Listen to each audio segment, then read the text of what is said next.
Cet épisode vous est présenté par Driver Academy, auto, moto, école. Un établissement sérieux, une équipe pédagogique au top et un service administratif compétent. Driver Academy, auto, moto, école. Pour toute demande de collaboration, contactez-nous. plancomptemusique91@gmail.com 07 49 19 52 42. Pour toute demande de collaboration, contactez-nous. plancomptemusique91@gmail.com 07 49 19 52 42.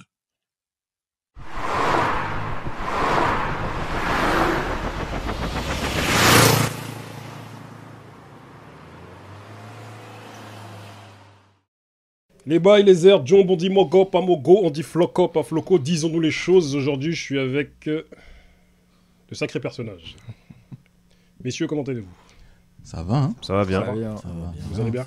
Ouais. Ça va. À ma droite, monsieur qui a le Wakongo en lui. C'est moi, Yoni Mavungu, créateur et fondateur de Wakongo, page vulgarisation de l'histoire de la culture africaine afrodescendante.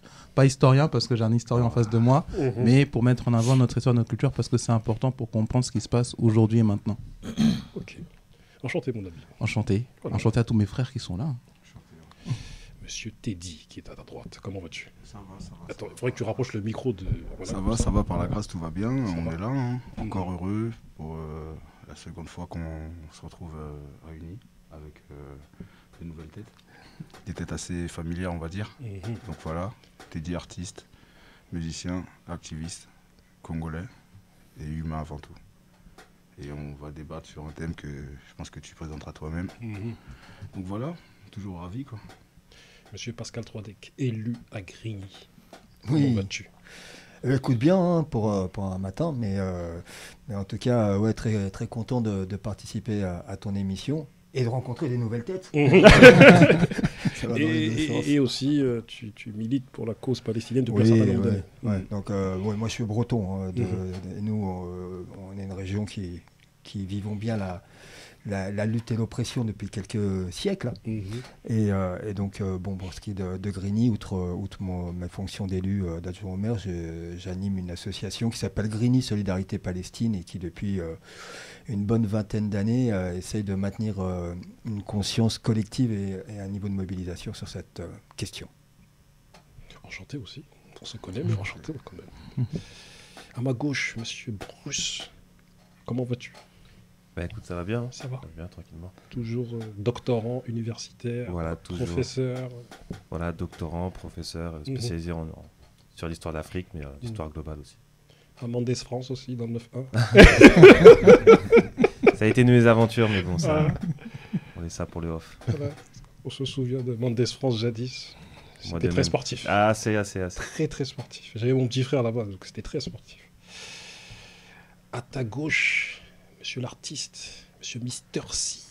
Motese no Mister C, Créteil Palais, Congolais, Rive, Foix, Brazzaville depuis qu'on est colonisé. Voilà, et artiste, hip-hop essentiellement. La bande to tape, Voilà. toujours. La bande to tape, toujours disponible sur les plateformes de streaming. Et il y a des clips qui arrivent bientôt, toujours pour défendre ce projet. Voilà. Lors de la Coupe d'Afrique des Nations, les joueurs de l'équipe nationale de RDC ont voulu rappeler les 26 années de crise de leur pays. Les joueurs de l'équipe de RDC, lors de la demi-finale de la CAN à Abidjan, Côte d'Ivoire, ont adopté une posture symbolique pour attirer l'attention sur la crise de leur pays. Une main devant la bouche, l'autre contre la tempe. Tous les joueurs de l'équipe de football de la République démocratique du Congo ont pris la même posture au moment de leur hymne national, mercredi 7 février à Abidjan, lors de la demi-finale de la Coupe d'Afrique des Nations. Un geste symbolique pour dénoncer les atrocités que vivent des millions de Congolais depuis plus de 25 ans. Malgré la défaite sportive, le capitaine de l'équipe congolaise, Chancel Mbemba, C'est Bemba, ça. s'est félicité d'avoir passé le message sur le terrain. L'Union européenne va le voir. D'autres joueurs de l'équipe des Léopards s'étaient déjà exprimés sur le sujet lors de la compétition, comme l'attaquant Cédric Bakomba sur X. Tout le monde voit les massacres de l'Est du Congo, mais tout le monde se tait. mettez la même énergie que vous mettez pour parler de la CAN, pour mettre en avant ce qui se passe chez nous. Les sols de la RDC concentrent entre 60 et 80% des réserves mondiales de coltan, minerais utilisés pour produire les smartphones et les ordinateurs. De nombreuses mines d'or et de cobalt sont aussi disséminées sur le territoire. L'ONG International Rescue Committee avance le chiffre de 5,4 millions de morts sur la période 98-2007. Les femmes paient un lourd tribut dans le pays. Selon l'ONU, plus de 200 000 femmes ont été violées depuis 1998. Des dizaines de milliers d'entre elles ont été soignées dans l'hôpital de Panzi, à Bakouvou, dans l'est de la RDC, dirigé par Denis Mukwege.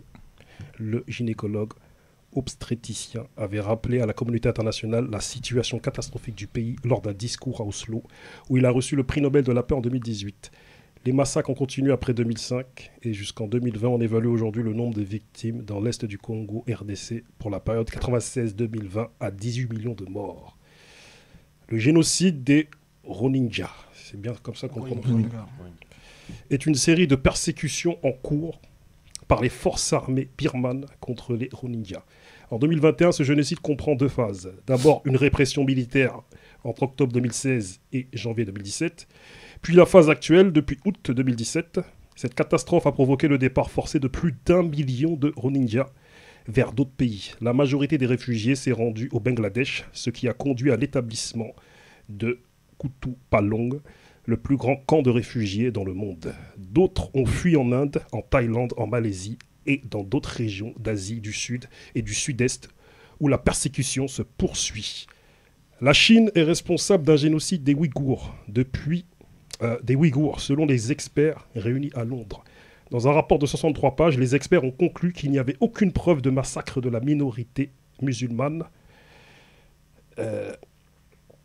ouïghour, mais que les éléments d'un génocide intentionnel tels que définis par la Convention pour la prévention et la répression du crime de génocide de l'Organisation des Nations Unies étaient pourtant établis. Emprisonnement, actes de torture, viol, au moins 1 million de Ouïghours incarcérés. 1948 a marqué le début du conflit. Ben Gourion a proclamé l'État d'Israël et c'était le début de la Nakba, l'expulsion de 800 000 Palestiniens. Le conflit israélo-palestinien est donc né de la création d'un État, d'un nouvel État revendiquant sa souveraineté sur une terre et de l'expulsion du peuple qui habitait cette terre. Le conflit israélo-palestinien oppose Palestiniens et Israéliens au Proche-Orient. Il oppose deux mouvements nationaux, le sionisme et le nationalisme palestinien. Le conflit comporte une forte dimension religieuse en raison de l'importance des territoires disputés, notamment Jérusalem, pour les trois religions monothéistes dans le contexte de la caractérisation d'Israël comme État juif, à majorité juive, opposé à des Palestiniens majoritairement musulmans. Le 5 octobre, le Hamas lance une attaque surprise sans précédent sur plusieurs fronts contre Israël. Des combattants infiltrant la frontière lourdement fortifiée en plusieurs endroits par voie aérienne, terrestre et maritime. Les forces israéliennes répondent par des frappes aériennes et des renforts militaires à la frontière de Gaza. Manifestement, toutes ces situations devenues des causes, manifestement ne bénéficient pas de la même couverture médiatique. Ma question est la suivante. Y a-t-il une hiérarchisation des causes? Y a-t-il des causes plus importantes que d'autres? J'aime ce silence. Ouais, c'est un silence, je dirais, selon moi, c'est un silence de réflexion parce que la question est non seulement bien posée et très importante, donc je pense que chacun choisira nos réponses avec beaucoup de tact. Selon moi, par rapport au conflit que tu as cité, selon moi, il n'y a pas de hiérarchisation à ce niveau-là. La hiérarchie, si on doit parler de hiérarchie, elle sera sur... on ne va pas faire de comparaison en fait dans les souffrances, mais ce sera sur d'autres... Aujourd'hui, on va dire le conflit israélo-palestinien est beaucoup plus médiatisé, mais en faveur d'un parti. Je ne sais pas si tu vois ce que je veux dire. Je ne dirais pas qu'on parle plus du conflit israélo-palestinien que celui du Congolais. Même si on en parle plus, les Palestiniens aujourd'hui souffrent autant que les Congolais en fait. Certes, celui du Congo, on n'en parle pas. On en parle beaucoup moins. Et à ce niveau-là, je ne parlerai pas forcément de hiérarchisation sur ces trois que tu as cités. Bien au contraire, c'est limite des conflits qui sont étouffés. Les trois sont étouffés. À ce niveau-là, selon moi, il n'y a pas de hiérarchisation à ce niveau-là. Quand on parle de hiérarchisation, c'est dans le sens où c'est pour moi selon comment les médias en fait traitent les sujets. Et à ce niveau-là, on les traitait, on est logé à la même enseigne en fait. Donc ces conflits-là, pour moi, sont minimisés, limite au même titre, relativement de la même manière. Mister. Bien, pour commencer, moi je dirais que ce que je pense, et même je pense que c'est ce qui est, c'est que personne n'a le monopole de la douleur. Tu vois, si tu vas chercher, tu vois, dans l'histoire, tout le monde au bout d'un moment peut te dire que voilà, moi, il m'est arrivé ci ou il m'est arrivé ça. Ensuite, est-ce qu'il y a des causes qui sont plus importantes que d'autres? Je pense que ça dépend pour qui. En fonction de sa sensibilité, de son histoire, de sa personnalité. Est-ce qu'il y a une hiérarchie? Je pense que institutionnellement, oui. Et je pense que c'est pour ça qu'il y a justement pas forcément la même information sur les, sur les mêmes catastrophes naturelles ou sur les mêmes génocides, puisque c'est de ça dont on parle. Je pense pas que là où moi je suis pas d'accord avec toi, je pense pas que le conflit israélo-palestinien soit étouffé. Peut-être que parfois il y a des drames qui se passent où on n'est pas forcément tout de suite au courant, mais en tout cas par rapport aux Rohingyas, aux Ouïghours ou même au génocide qui se passe en RDC aujourd'hui, c'est beaucoup plus médiatisé. Certains diront même qu'il y a plus de hype autour de la cause palestinienne, contrairement au génocide qui perdure déjà depuis une vingtaine d'années en RDC, où depuis un certain temps là, on dirait depuis quelques mois, on commence de plus en plus à en parler. Et je pense que le problème, en fait, pour moi, c'est que, en fait, il y a une indignation qui est sélective. Et le problème, c'est que quand certains ont une indignation sélective et ensuite reprochent aux autres de ne pas pleurer quand ce sont les leurs qui souffrent, et moi là c'est là que ça me dérange. Tu vois, moi si je suis je sais pas moi contre l'oppression, je suis contre l'oppression tout court. Tu vois ce que je veux dire ou pas? Après, je peux être plus sensibilisé quand ça va se passer en bas de mon quartier, ou si ça concerne mon pays, je vais peut-être être émotionnellement plus investi, mais ça je te dirais peut-être que c'est humain. Mais je vais pas obliger les autres. Ouais, pourquoi tu pleures pas pour moi? Tu vois ce que je veux dire? Et ça, c'est ce qui se passe notamment avec la cause, avec le conflit israélo-palestinien. Attendez, il y a Pascal. Je t'en prie, en plus, toi, tu dois nous quitter dans 20 minutes. Oui, pardon.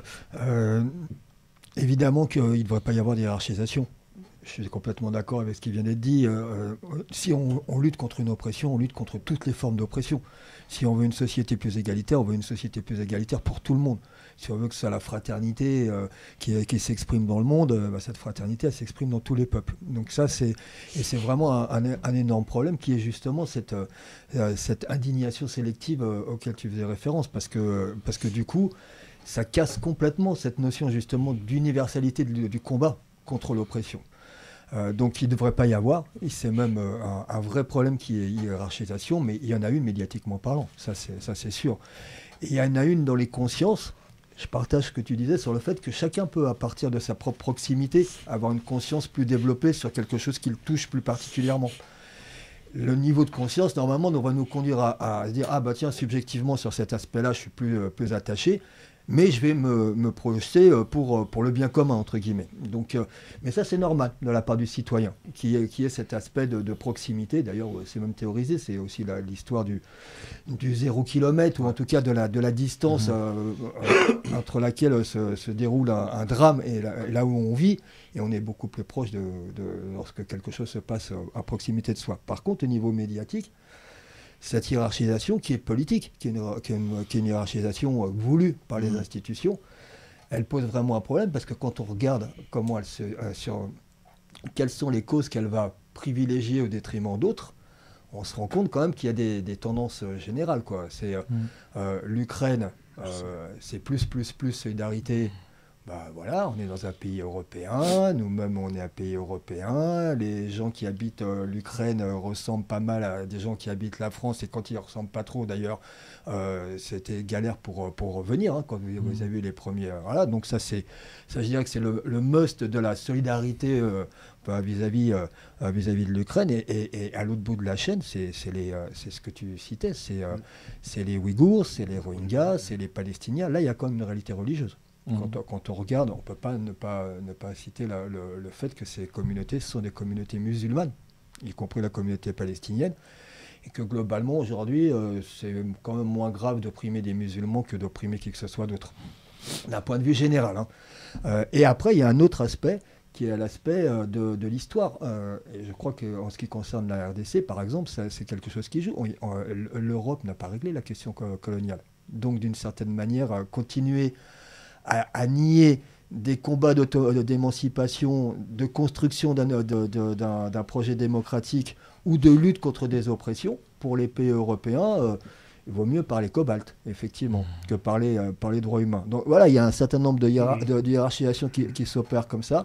Et bon, ce qui me concerne plus sur la question de la crise et de la guerre israélo-palestinienne, évidemment que 33 000 morts et près de 10 000 enfants tués, des dizaines de milliers de blessés, des gens qui sont aujourd'hui dans la déshérence humanitaire la plus totale, y compris d'un point de vue alimentaire, hein. Aujourd'hui, il y a 150 camions à peu près qui rentrent dans la bande de Gaza par jour. Il en faudrait 500 pour nourrir la population. Évidemment, juste un petit message, cessez le feu, négociation politique.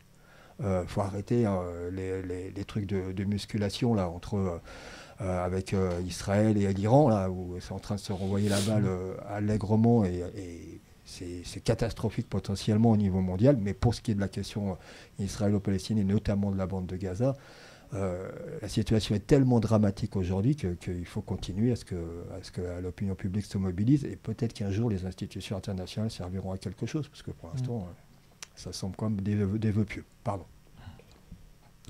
Donc je vais reprendre ce qu'ont dit Pascal et Mister C. Bon, on va nous déjà rappeler un contexte. Je me souviens quand on avait parlé de la guerre en Ukraine sur BFM TV, pour pas les citer, on disait faut qu'on ait les Ukrainiens, ils ont des voitures comme nous, ils ont des jeans, on se ressemble, et donc c'est la théorie du 0 km. Tout ce qui est proche de nous impacte plus. Et comme on a dit tout à l'heure, il n'y a pas humainement de hiérarchie. Moi, en tant qu'être humain, je vais être touché par les oppressions qu'on peut avoir, et je vais être choqué par cela. Après, je vais être beaucoup plus proche, moi, en tant que Congolais, de ce qui se passe par exemple au Congo, sans nier ce qui se passe par exemple en Palestine, ce qui se passe pour les Ouïghours, ce qui se passe aussi pour les Rohingyas. Mais le problème, c'est que la hiérarchisation se fait par les médias, par des buts, comme tu l'as dit, des buts politiques et des intérêts. Par exemple, on va revenir sur l'exemple du Congo. L'exemple du Congo, on a eu cette certaine hype, entre guillemets, avec la CAN, où les joueurs ont mis en avant ce qui se passe au Congo, alors que c'est un conflit qui date de plus de 20 ans. On parle de la fin des années 90, et que maintenant, j'ai encore des gens qui ont mon âge, hein, j'ai 33 ans aujourd'hui, qui me disent « mais moi, je n'étais pas au courant de ce qui se passe au Congo ». Alors que c'est un conflit qui existe depuis très longtemps, et que maintenant, avec les actions médiatiques, c'est mis en avant. Mais pourquoi, il faut aussi se poser la question, pourquoi on a cette invisibilisation? Déjà, d'un côté, parce que peut-être il faut se poser la question, est-ce que les parties prenantes de ce conflit-là ont pu mettre en avant ces questions pour mettre en avant sur la place publique? Et aussi, est-ce que les tenants des médias, ou par exemple ceux qui mettent en avant certains conflits, n'ont pas des intérêts? Juste par exemple, on peut voir que l'Union européenne et le Rwanda ont signé des accords pour exploiter le sous-sol. Il y a encore des accords, par exemple, entre le Royaume-Uni et le Rwanda pour envoient des immigrés illégaux. Donc il est beaucoup plus difficile après de montrer un pays comme le Rwanda comme un modèle de développement, un modèle de démocratie en Afrique centrale, si on l'implique aussi dans un conflit qui fait plus de 20 ans, qui fait des millions de morts, des millions de déplacés.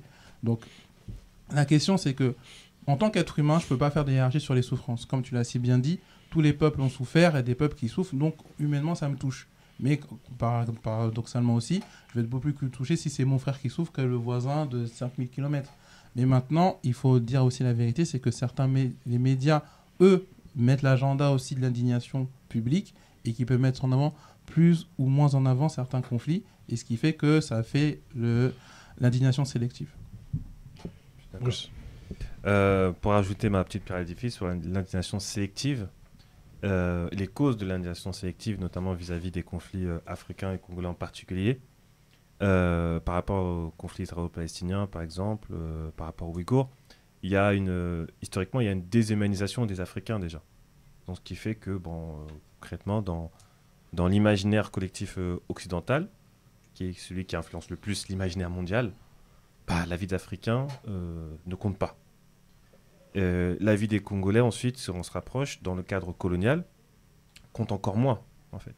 Parce que, vous connaissez le terrible régime colonial de l'État indépendant du Congo, qui a fait des millions de morts, l'exploitation du caoutchouc, etc.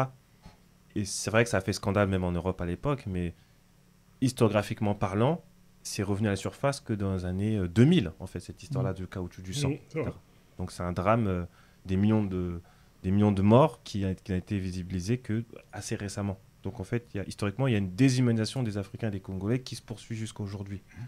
Et c'est ça qui provoque l'indignation sélective, ce qui fait qu'il y a encore un autre conflit dont on n'a pas parlé, par exemple au Soudan. Au Soudan et aussi au Soudan du Sud, le conflit continue. Moi, cette déshumanisation-là des Africains, je l'ai moi-même vécu en tant qu'humanitaire en Centrafrique, même parfois dans les milieux journalistiques et humanitaires, alors que c'est censé être des personnes qui aident les gens, en fait. Il y a aussi une déshumanisation même des Africains, y compris dans les milieux humanitaires. Moi, c'est quelque chose que j'ai vécu en Centrafrique. Donc déjà, c'est ça qui participe vraiment à l'indignation sélective, c'est-à-dire qu'un événement qui se passe en Afrique, un drame, limite, il faut qu'il y ait un certain nombre de morts pour que ça passe, par exemple, à l'AFP. Voilà. Il faut qu'il y ait 300 morts pour que il y ait une note de l'AFP, etc. Sinon, s'il y a 10 morts, etc., parce que les attaques, il y en a tous les jours, que ce soit en RDC, que ce soit au Soudan, Centrafrique, Mali, Burkina, Niger, il y a souvent des attaques, souvent des drames, mais ça ne fait pas la une. Vous voyez même sur les chaînes d'information occidentales, vous n'aurez pas un bandeau Alert News, attaque, attaque dans la région des 3 frontières, Niger, Mali, Burkina. Non, il n'y a rien du tout. Donc ça, on paye le poids historique de cette déshumanisation-là pour l'indignation sélective. Maintenant, pour faire le pareil avec le conflit israélo-palestinien, c'est vrai qu'il y a vraiment un focus médiatique dessus, dans les pays européens, mais parce que la fondation de l'État d'Israël, donc mandatée par les Nations Unies, où les pays européens se sentent une dette historique envers cet État, ce qui fait que au-delà du poids de l'histoire religieuse, etc., l'histoire du poids politique à la sortie de la Seconde Guerre mondiale fait qu'il y a toujours un focus sur cette région-là. Déjà. Ensuite, pour ce qui est des militants en fait, de la cause palestinienne, il y a un investissement aussi. Un véritable lobbying qui est énorme. On ne s'en rend pas compte, mais voir le nombre de personnes investies, comme vous, par exemple, comme toi, et même au niveau des intellectuels universitaires. Et moi, je fais l'autocritique, en tout cas pour les Africains et les Congolais, sommes-nous véritablement assez investis dans nos causes? Merci. Il y a des gens qui font le travail, qui militent depuis des années, des décennies, mais combien et pour combien de temps? Et quelle est l'énergie que nous mettons vraiment dedans, en fait? Et ça, je pense que vraiment qu'il faut questionner, parce qu'on ne se rend pas compte. Lorsqu'on est des outsiders par rapport à un système, c'est-à-dire qu'on veut changer le système, mais vous devez vous sacrifier pour changer le système. Le système, il ne change pas juste en le dénonçant. C'est-à-dire vous devez sacrifier votre temps, votre énergie, votre vie pour changer. Et ça, il ne faut pas que ce soit 2-3 individus. Ça doit être toute une communauté qui se met en avant. Il y a un exemple que j'aime bien citer avec des amis. Donc, on est à Paris. On est dans les années 1920. Donc, on est tous les militants du monde colonisé, donc des Africains, des Nord-Africains, des Asiatiques, sont à Paris, des Malgaches, etc. Donc vous avez tous les milieux militants, donc, y compris les milieux panafricains. Vous avez Ho Chi Minh, donc le Vietnamien. Vous avez Matswa, le Congolais. Vous avez Lamine Senghor. Vous avez Chimere Kouyaté, etc. Ils militent tous, ok. Mais maintenant, vous avez aussi l'étoile nord-africaine, donc Messale Edge. Ils militent tous. Et ils côtoient aussi les milieux communistes et socialistes français. Okay. Maintenant, le niveau d'implication, on peut le voir. On peut le voir, le niveau d'implication. Ho Chi Minh, à ce moment-là, il pense déjà la lutte armée, en fait, pour l'indépendance. Ils sont structurés, ils sont organisés, etc. D'ailleurs, la Ligue de défense, la RASNEC, va s'inspirer des mouvements nationalistes vietnamiens. Mais de l'autre côté, quel est l'engagement des Africains? Il est moindre qualitativement. Et ça, il y a des faits objectifs. C'est-à-dire il y a moins de journaux, il y a moins de critiques, il y a moins d'engagement militant, c'est-à-dire de passer son temps et son énergie de vouer à cette cause-là, en fait. Parce que la dignité n'a pas de prix, en fait. La dignité n'a pas de prix, c'est-à-dire qu'il faut tout lui sacrifier. Si vous n'êtes pas capable de faire ça, si nous ne sommes pas capables de faire ça, malheureusement, pointer du doigt la mauvaise foi du système médiatique, du système institutionnel, c'est bien, mais c'est largement insuffisant. C'est vrai. Pascal, avant que tu t'en ailles, parce que tu dois t'en aller. J'ai regardé les horaires depuis tout à l'heure. J'ai une question à poser à tous, mais je demande à ce que Pascal réponde en premier. On va se dire les choses. Dis-nous les choses. On a grandi avec diverses communautés, diverses personnes, diverses cultures. Moi, j'ai grandi à Grigny, comme M. Pascal ici. Il y a plus de 90 nationalités. Oui, 92, mais il paraît qu'on passe les 100 maintenant. Et du coup, on a grandi avec pas mal de Congolais. Et aujourd'hui même, j'entends des frères congolais avec qui j'ai grandi qui me disent moi, la cause palestinienne, ça ne me concerne pas. Je ne me sens pas concerné. Et je rebondis sur ce que certains ont dit tout à l'heure par rapport au fait que je me sens humainement touché lorsque, même si ça ne vient pas forcément de ma communauté, je me sens quand même humainement touché.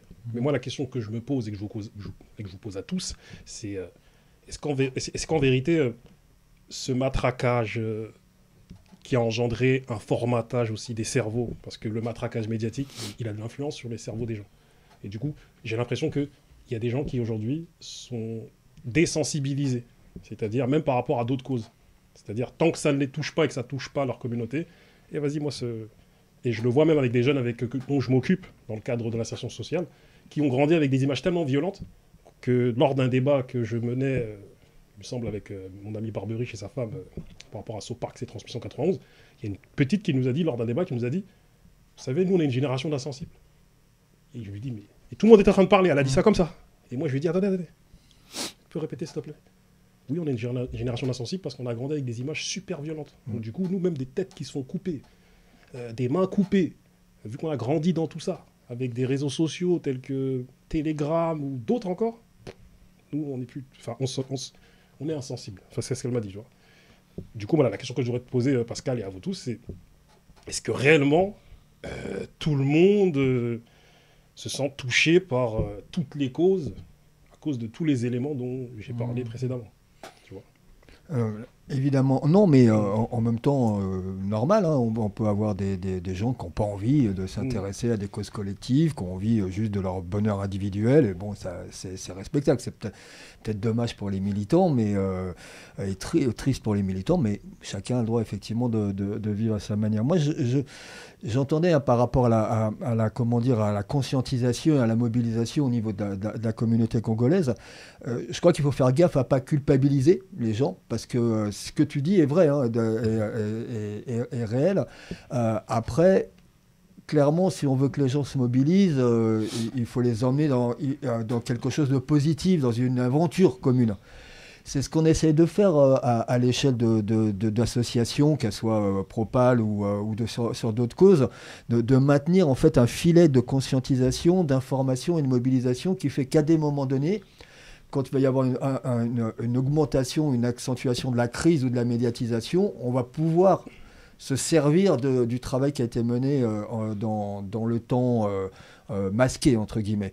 Parce que sur la question israélo-palestinienne, vous dites aujourd'hui, oui, il y a une forte médiatisation. En même temps, vous voyez les images, on est quand même dans du très très haut niveau d'oppression et de destruction sur ce qui se passe depuis le 7 octobre. Mais il y a eu des périodes pendant lesquelles vous m'auriez posé la même question il y a 1 an et demi ou 2 ans, je vous aurais dit, aujourd'hui, la cause palestinienne, on rame grave. Parce que plus personne ne s'en préoccupe. Donc il y a des périodes comme ça. Donc oui, c'est légitime de ne pas vouloir forcément s'impliquer. Oui, il y a une responsabilité en fait de ceux qui ont envie de s'impliquer, d'entraîner les autres, et peut-être par des méthodes, y compris un peu, pas que dures, quoi, pas que souffrance, parce que c'est aussi comme ça que les gens se mettent en mouvement. Et puis au final, de toute façon, c'est le modèle de société qu'on veut construire qui est derrière. Est-ce qu'on veut une société, au moins un monde où la valeur de paix préside au reste? Ou est-ce que c'est globalement ce que tu décrivais, c'est-à-dire la violence à tous les échelons, sur tous les réseaux sociaux? Et puis à partir de là, pourquoi je m'occuperais plus de la Palestine que de ce qui s'est passé à Viry-Châtillon ou à Grigny, quoi. Toi, avant que tu partes, tu l'entends et tu le comprends que certains Congolais disent la cause palestinienne est trop médiatisée pour eux, donc la cause palestinienne ne me concerne pas. Et moi j'en ai marre. Moi j'en entends des mecs qui me disent vas-y c'est bon, vas-y c'est bon. Non, pas qu'elle est trop médiatisée. Enfin, selon eux, t'as vu qu'on ne puisse ne pas s'intéresser à une autre cause, je le comprends complètement. Parce qu'on est de toute façon... en fait, tous les jours, on pourrait s'intéresser à une cause. Tous les jours, on pourrait dire, ah bah tiens, aujourd'hui, c'est la journée où je me mobilise pour le Rohingya. Bah tiens, aujourd'hui, c'est la journée où je me mobilise pour un tel. La journée... Et il y a des personnes, fort justement, qui n'ont pas envie de s'impliquer dans l'organisation mondiale. Ce que j'ai juste envie de leur dire, c'est... faites gaffe, parce que si vous intéressez pas au monde, le monde, lui, s'intéresse à vous. Hein. C'est pas un hasard si aujourd'hui, il a été fait état de l'histoire coloniale, de la question des ressources, donc de la continuation aujourd'hui d'une manière capitalistique de la confiscation et des ressources dans un pays comme le Congo. Donc oui, tout est lié, et penser qu'on va pouvoir régler une cause indépendamment de la capacité à se projeter dans un modèle mondial un peu plus égalitaire, c'est à peu près l'assurance de trouver toujours quelqu'un qui va être dans la place de l'oppression, quoi. Tu dois t'en aller. Bon courage les garçons, je suis vraiment navré. Tu dois aller marier des gens. Faut que j'aille marier. Voilà, c'est important, c'est une cause. C'est un bon moment pour les gens. Il vaut mieux que le mec qui doit les marier soit là, sinon ça devient vite un très mauvais moment. Clairement. Bon courage. À vous. Merci beaucoup pour l'intervention, c'était intéressant. Monsieur, Mister C. Moi, je pense par rapport à ce que tu as dit, au-delà du fait que les gens grandissent avec la violence de façon permanente, parce que c'est vrai que la violence, elle est banalisée, hein, notamment avec l'avènement des réseaux sociaux, etc. Je pense qu'à plus basse échelle, je pense que beaucoup de Renois, de France, originaires d'Afrique ou même des Antilles, je pense que c'est une réaction à. Je pense qu'il y a un mécanisme de défense et du coup un parti pris. Parce que, constatant cette indignation sélective et voyant notamment que lorsque il y a une telle cause, tout le monde va se mobiliser, et quand il y a des causes qui vont concerner eux. Mais les mots. Les concerner eux, ouais. Quand par exemple il y a ouais, je peux te donner la cause. Par exemple la cause palestinienne. J'ai fait un freestyle là-dessus. Par exemple j'explique que tu vois, quand par exemple la Palestine, tout le monde va se mobiliser, mais quand ça va être le Congo, bah là tu vas voir plus personne, ou en tout cas tu vas pas voir de soutien. Tu vois. Et par exemple les Maghrébins, tu vois, il y a comment dire, t'as beaucoup de Maghrébins depuis septembre, tu vois, qui sur les réseaux sociaux s'offusquaient, tu vois, que certains Renois, d'accord, ne diffusent pas l'information sur la Palestine, etc. Mais lorsqu'il fallait dénoncer ce qui se passe au Mali, ce qui se passe au Congo, tu les voyais pas.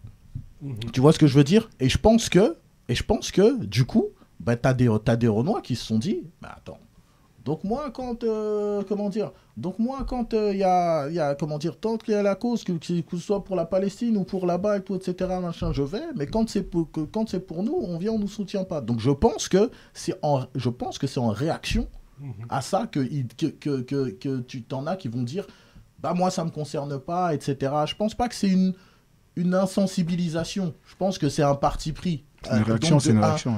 Puisque c'est comme ça, eh ben voilà. Ouais, bah voilà, je vais pas- Tu vois ce que je veux dire ou pas? T'es dit, on t'a peu entendu. Justement, Tiens, bien proche du je micro. voulais déjà rebondir par rapport à ce qu'on disait tout à l'heure, parce que je pense que moi-même j'ai amputé mon propos tout à l'heure. Mhm. Quand je parlais des hiérarchisations, c'est par rapport au thème que tu as donné. La Palestine, pour moi, elle n'est pas surmédiatisée. Mhm. Je ne sais pas comment je peux dire. Le conflit israélo-palestinien, il est médiatisé, mais il y a un parti pris dans cette médiatisation. Mhm. Oui, Il y a un parti pris. clairement. Ça, je veux dire pas. Limite, moi, je préfère que vous ne parlez pas de moi si vous parlez de moi pour mettre le Rwanda en avant, par exemple. Nous, on est attaqué directement par le Rwanda. On est sous occupation rwandaise, entre guillemets, même depuis un bon moment. Si vous parlez du conflit, du problème du Congo, comme ils le font d'ailleurs, hein, même en faisant passer Paul Kagame comme un super-héros, limite, de la région des Grands Lacs. Donc, limite, je préfère même ne même pas entendre parler du conflit. Et je ne sais pas si vous voyez ce que je veux dire. Et pour revenir aussi, rebondir à ce qu'on dit, il y a un truc que j'ai remarqué moi-même en étant militant, les Renois nous-mêmes ou les Congolais, pour parler du Congo, les Congolais ne s'indignent même pas de leur situation à eux-mêmes. Les Congolais ne s'indignent même pas. Nous, on a milité, on a pris des risques, on a été incarcérés, on a subi des choses, et à la fin, c'est les mêmes Congolais, les mêmes gens pour qui on se levait, qui se foutaient de nous. Je sais pas ce qu'on va se dire, mais pourquoi maintenant à ce moment-là, quand nous-mêmes, en fait, on balaye pas chez nous, pourquoi on va attendre que ceux de l'extérieur le font? C'est vrai, ça. Exactement. Et au niveau tout ce qui est Palestine et tout, il y a aussi une question religieuse. Les musulmans, selon moi, c'est tout ce que je dirais, ça n'engage que moi. Les musulmans sont beaucoup plus, selon moi, hein, les musulmans sont beaucoup plus solidaires entre eux que les chrétiens. Ouais, mais pour moi. Selon moi, non. Attends, Pardon. il y a un con- À ce niveau-là, d'où il y a beaucoup plus de soutien pour les Palestiniens. Nous, les Congolais, quand tu regardes bien, limite, on est seuls contre tous. Je sais pas si tu vois ce que je veux dire, on est seuls contre tous. Même les peuples négroïdes, africains, ne soutiennent pas. Bon, en tout cas, là, ils commencent à se réveiller aujourd'hui, mais ne soutiennent pas le Congo. Les Congolais ne se soutiennent même pas entre eux. On est deux Congos, les deux Congos ne se soutiennent même pas dans le conflit de la RDC. Le Congo-Brazzaville, c'est peut-être aujourd'hui qu'ils se réveillent. Et même les conflits qu'il y a eu au Congo-Brazza, les Kinois ne s'en intéressent pas. Donc pourquoi attendre ceux qui sont à des kilomètres et des kilomètres intervenir pour nous, alors que nous-mêmes, en fait, on ne se lève pas. On n'est même pas indignés par nos propres causes. En vrai. On a depuis quelques années, fait partie d'un certain mouvement, que je pense que c'est la raison pour laquelle je suis invité dans ce type d'émission. On s'est levé, on s'est indigné. Mais les premiers qui se sont retournés contre nous, les premiers qu'on affrontait, les premiers qu'on avait face de nous, c'était des Congolais. Ouais, c'est vrai aussi. Je sais pas ce que je veux dire. C'est déjà, il y a une question, quand il y a des conflits, il faut savoir adapter un état d'esprit de belligérance. Et nous, on n'a pas ça. Les Congolais ou les Renois, on est trop pisse, on n'a pas l'esprit belliqueux. Qu'à un moment, on met les distractions de côté, on met le côté ludique de côté, c'est la guerre. Parce que là, on parle de conflit, on parle de mort, là, en fait. On parle pas de échauffourée dans le quartier ou quoi, on parle vraiment de mort et de millions de morts. Et ça remonte, on parle de décennies, mais ça remonte à bien longtemps. Vous voyez? Et si nous-mêmes, en fait, on ne balaye pas devant chez nous, on ne peut pas demander aux voisins de venir le faire pour nous, ou de venir s'indigner, ou de venir pleurer pour nous.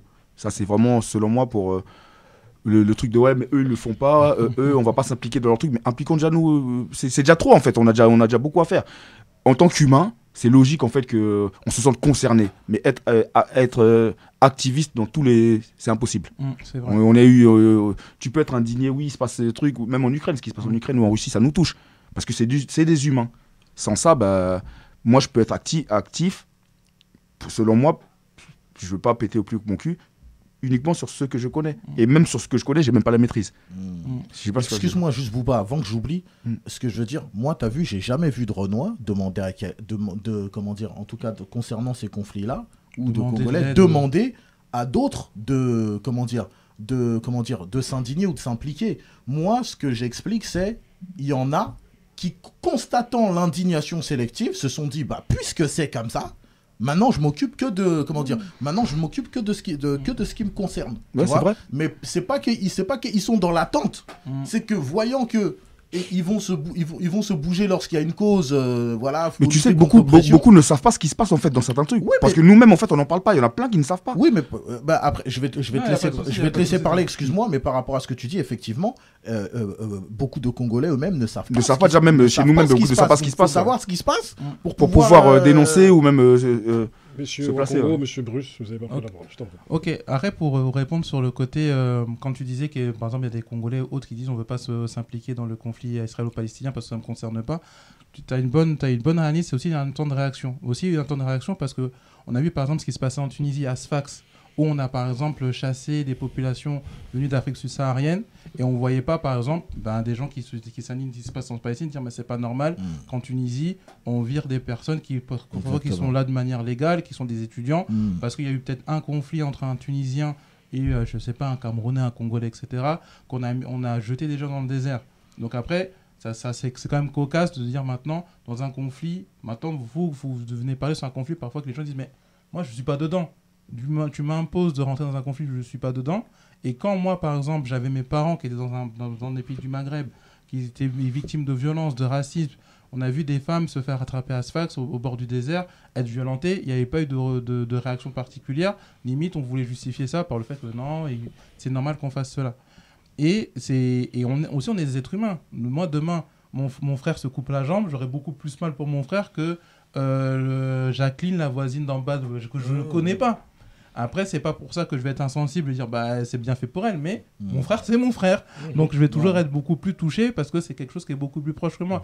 Et c'est humain. On peut pas demander à quelqu'un, je connais pas le conflit, je vais être touché parce que le mal, c'est mauvais, donc je vais pas être content de ça, mais je vais pas demander à tout le monde maintenant de se rameuter pour constater que la personne a mal. Et maintenant, pour revenir sur la question du conflit au Congo, sur le problème de médiatisation.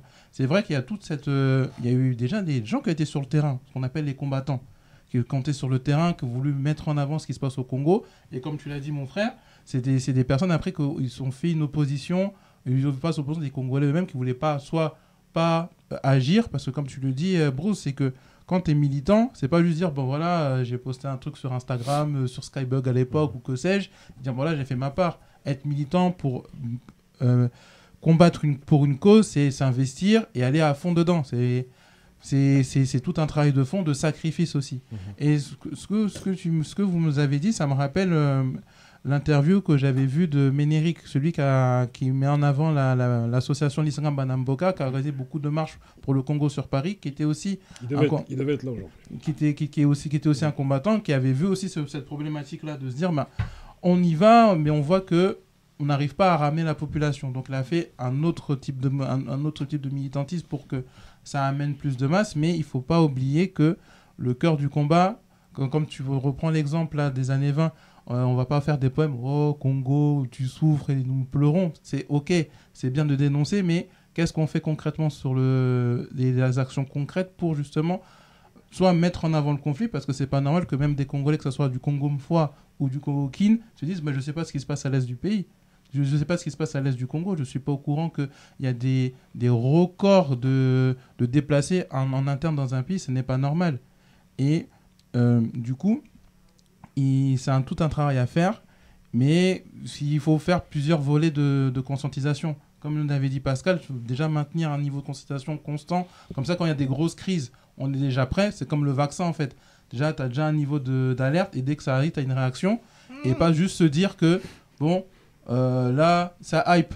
Je parle, c'est plus hype, je reste tranquille. Et je re-hype, voilà, je vais refaire une vidéo. Bonjour les amis, qu'est-ce que vous voulez voir ce qui se passe au Congo, tu vois. Mais avant que tu prennes la parole, tout à l'heure on parle de hype.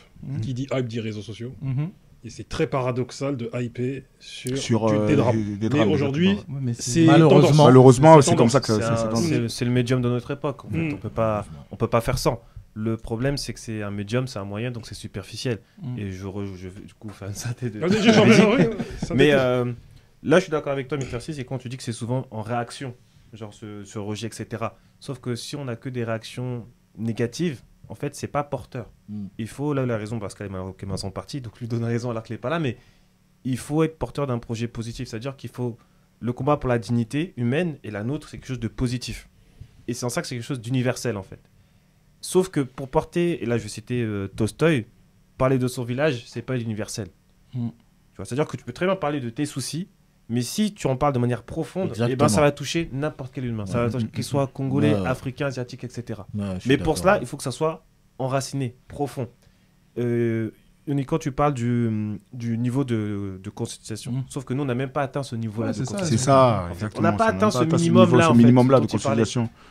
C'est-à-dire qu'il faut dire que nous faisons plus. Par exemple, moi, je vais prendre un exemple. Moi, pour ce qui est, moi, je vis, je mange Congo Diane Totila Royaume Congo, tous les jours. Mhm. Que ce soit hype ou pas hype.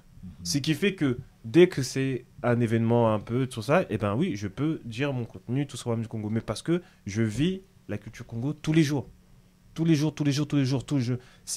Je pense avec ça, je dors avec ça, je suis l'actualité du pays Congo en général, que ce soit au Congo-Brazza, en Angola, en RDC.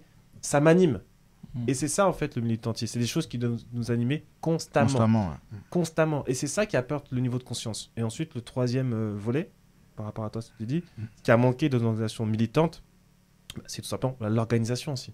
Parce qu'en fait, c'est global, c'est total. C'est-à-dire qu'il faut vraiment, surtout pour la question sur la RDC, c'est tellement complexe. Et il y a très peu, en fait, de militants. Mais c'est pas de leur faute, c'est l'organisation qui fait défaut, parce que là, si on rentre dans le cadre, il y a eu des ruptures militantes, c'est qu'il n'y a pas eu de transmission, en fait, de savoir militant, de savoir sur le pays, ce qui fait qu'on a l'impression d'un éternel recommencement, ce qui ne devrait ne pas être le cas. Si on compare la cause palestinienne, ben, les cercles militants, vous avez des militants, ils sont nés depuis 30 ans, 40 ans, donc ils transmettent à une nouvelle génération, ce qui fait que la cause israélo-palestinienne, mais aussi on parle d'autres milieux militants, encore rien à voir, milieux militants communistes. C'est-à-dire qu'un bon militant communiste, par exemple, il rentre dans un cercle, il est formé en 2-3 ans, il est top sur le sujet, il maîtrise. Nous, comme par désorganisation, etc., la répression joue, etc., mais il y a un cercle vicieux qui fait qu'on a un état de recommencement. Ce qui fait que tu as des militants qui peuvent être déter comme tu veux, mais qui ne sont pas bien formés, qui sont superficiels et qui vont vite s'essouffler. Parce qu'en face, le défi qu'ils ont, ça nécessite un savoir et une organisation au nec plus ultra que nous n'avons pas. Ils s'essoufflent, ils arrêtent, et puis on recommence le cercle vicieux. Donc, ouais, d'antagonize, organize, et puis il faut vraiment élever le niveau de conscience. Le niveau de conscience, parce que là, je rejoins ce que tu as dit, avec les réseaux sociaux, et avec la génération insensible, que tu as dit tout à l'heure, ça joue, mais pas uniquement. C'est juste que, aujourd'hui, dans notre monde néolibéral, les structures, les communautés les moins structurées, c'est elles qui vont le plus subir toutes les vagues déstructurantes, en fait, que ce soit la violence, que ce soit la consommation, le consumérisme, etc. Et quelles sont les communautés les moins structurées? Les communautés africaines. Donc c'est nous qui va être le plus surveiller le consumérisme, etc.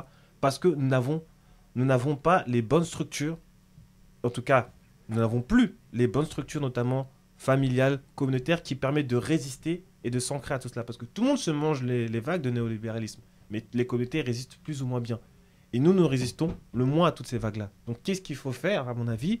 Travailler le niveau de conscientisation. Ça demande un engagement individuel et collectif profond. Et là où la raison Pascal, c'est qu'il faut proposer quelque chose de positif. C'est-à-dire qu'il ne faut pas juste faire ça en réaction parce que la cause israélo-palestinienne, donc il faut que je parle du Congo. Non, il faut parler du Congo parce que cela nous concerne, parce que c'est notre dignité. Et de manière permanente. Et voilà, il faut et vivre tout le temps, tout le temps, pas en réaction pour flex ou pour montrer que nous aussi on souffre. Non, il faut qu'on lutte pour nous-mêmes. Voilà. Moi, je peux parler de Kibwende, de Kindamba, etc., qu'il n'y a pas de retweet, qu'il n'y a pas de partage, etc. Mais moi, c'est ma cause. Et c'est lorsque tu portes une cause qui vente, qui pleuve, qui neige, que là, les gens vont s'intéresser à ta cause. Parce qu'ils voient quelque chose d'authentique et de profond. Donc, ce que nous manquons, c'est collectivement, ce que nous manquons, c'est de profondeur, de conscientisation, parce que on se mange en plus les vagues de néolibéralisme qui nous poussent vers le divertissement, la distraction, etc. Et des fois, je peux comprendre, parce que quand on se confronte à ces réalités-là, franchement, il y a de quoi être pessimiste. Mais moi, par exemple, je m'estime assez conscient de ces enjeux-là, et je suis pas du tout pessimiste, je suis optimiste. Et je suis pas le seul à être optimiste. Mais il faut vraiment s'engager. La solution, c'est s'engager pleinement, positivement pour notre dignité, et les autres vont suivre.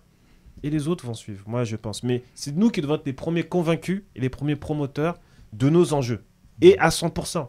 C'est-à-dire que ça doit être quelque chose de prioritaire pour nous. Voilà. Il faut que ça soit notre priorité. Et quand c'est notre priorité, on engage notre argent, notre temps, C'est-à-dire, par exemple, pour la cause du Congo, désolé, je dis un peu, mais ben, il faut lire, il faut s'intéresser.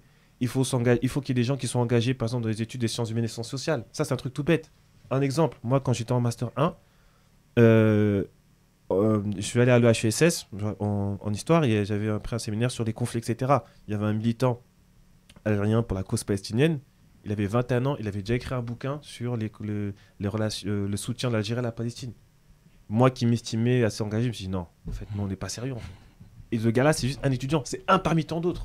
Mais ce un parmi tant d'autres, lambda là, il met à l'amende combien d'entre nous qui se prennent des cadors, en fait. Et c'est là, je me suis dit, oui, il baigne dedans, mais à un moment, il faut comment dire, il faut créer une rupture du cercle vicieux pour créer un cercle vertueux. C'est-à-dire qu'il faut une génération qui se sacrifie pour que la génération qui nous suit puisse se suivre. Voilà, Exactement. c'est ça. À un moment, il faut le faire. C'est-à-dire qu'il y a une génération qui va devoir travailler plus que les autres. Parce qu'on doit faire de l'inédit, en fait. C'est-à-dire qu'on doit réussir là où nos anciens ont échoué et on doit faire même mieux que nos anciens. Donc ça demande un sacrifice en termes de temps, d'investissement, tout azimut. Tout azimut. Donc la distraction, oui, mais après. Parce que la lutte, comme tu l'as dit, l'état de belligérance, je dirais pas qu'on l'a perdu. On l'a. Mais il faut le structurer et il faut le prioriser à tout moment. Congo, novembre 1965. Une petite troupe de rebelles traverse le lac Tanganyika en pirogue afin de quitter le pays. À bord de l'embarcation, des révolutionnaires cubains, et notamment le plus connu d'entre eux, Che Guevara. Depuis le succès de la révolution cubaine en 1959, le Che veut exporter la révolution à travers le monde. L'Afrique semble l'endroit propice pour lutter contre l'impérialisme. Mais une fois sur place, rien ne se passe comme prévu. Les rebelles congolais sont indisciplinés, boivent trop, terrorisent les populations et vont jusqu'à s'entretuer. Les révolutionnaires sont rapidement débordés par l'armée régulière. Ceci est l'histoire d'un échec, écrira Guevara en ouverture de son journal de bord du Congo. Les conditions de la guérilla, qui ont fait la réussite de la révolution cubaine, n'étaient pas réunies.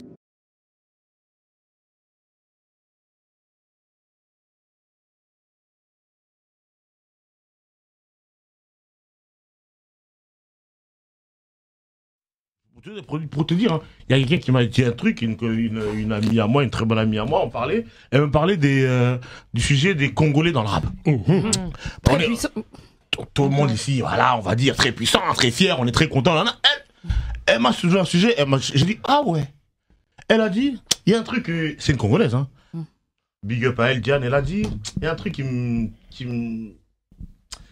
qu'elle aime pas dans ça. Elle a dit, moi je connais un peu le système, la musique, comment c'est là. Si nous les Congolais, c'est nous, on est tous là-bas, là, c'est peut-être pas parce que nous on est l'Africain le plus docile. Voilà, tu soulèves quelque chose là. Ah, ça c'est un sujet. Ça c'est. Alors. Tu vas faire ton émission chacun. Vous avez vu qu'on vous avait réagi? Vous avez vu, je vous ai regardé. Parce que j'avais vu qu'on vous avait réagi. On n'a pas pensé à ça. On n'a pas pensé à ça. Elle m'a dit. Il y a un truc, elle m'a dit ça. Est-ce que après, moi, je suis caméra. Le Congolais, mais maintenant, mais maintenant, même dans l'histoire, dans l'Afrique, regarde le Congo, comment il est. Oui, mais il a été malmené, maltraité. Non, mais ok. Il est. Pardon. Là, tu soulèves un vrai sujet. Oui, tu soulèves un vrai sujet. Mais on va en après, parler. c'est le cas de Ah oui, c'est des disserts. Mais nous, on pourrait dire la même chose. On n'est pas là pour chauffer. Big up à nos jeunes Nino, tous les boucs qui sont là-bas. Big up à eux, ils sont en train de dire ça. Mais il y a. Faudrait qu'on voit les. Ouais, est-ce que c'est pas aussi. Ouais, il dit ça. Thème du prochain débat, mais je te laisse prendre la parole vite fait, 30 secondes. Ok, déjà Che Guevara, c'est pas un modèle en termes de révolution, faut savoir, parce que concrètement, sa théorie du Foucault, comme quoi il faut faire un point focal doublement, c'est un échec total, déjà, premièrement, Che Guevara. Deuxièmement, c'est totalement, mais je peux pas laisser passer ça. Le Congo, là je peux parler même de la RDC, a été confronté au capitalisme mondialisé en fait dès la fin du 19e siècle. En fait. C'est-à-dire les intérêts les plus puissants au monde se sont construits sur la conférence sur le bassin du Congo, c'est nous la conférence de Berlin. Et les différentes populations congolaises ont subi en fait vraiment un capitalisme totalement destructeur. Ça a déstructuré une partie, c'est vrai. Mais parler de docilité, par contre, là, c'est faux. Il y a plein de mouvements de résistance. Là, je parle pour le temps contemporain. Y compris Che Guevara, il est arrivé un peu trop tard parce que le révolutionnaire à l'époque contre Mobutu, c'était Pierre Moulélé. Pierre Moulé qui a fait un des mouvements néo-maoïsme, donc inspiré donc, du maoïsme, qui a fonctionné en fait. Qui a fonctionné. C'est le soutien des puissances occidentales qui a fait que ça a échoué. Donc là, c'est une profonde méconnaissance. Et là, ça tombe à de l'autoflagellation. Moi, je suis dans la critique, mais je ne suis pas dans l'autoflagellation. Pas juste par principe axiomatique, mais aussi parce qu'on a de quoi en fait d'être fier d'être congolais. La résistance congolaise, le bassin du Congo est confronté à la plus longue colonisation depuis 1575 qui a commencé en Angola, avec combien de guerres, etc. Combien de figures de résistance. Non, je pense que autant on peut constater un échec des politiques, un échec des résistances, mais dire qu'il n'y a pas de résistance, qu'on est les plus dociles, je pense qu'au-delà de faire injure à nous-mêmes, à nos ancêtres, c'est faire profondément preuve de méconnaissance et on ne peut pas laisser passer ça. La suite au prochain épisode. Merci à vous. Merci.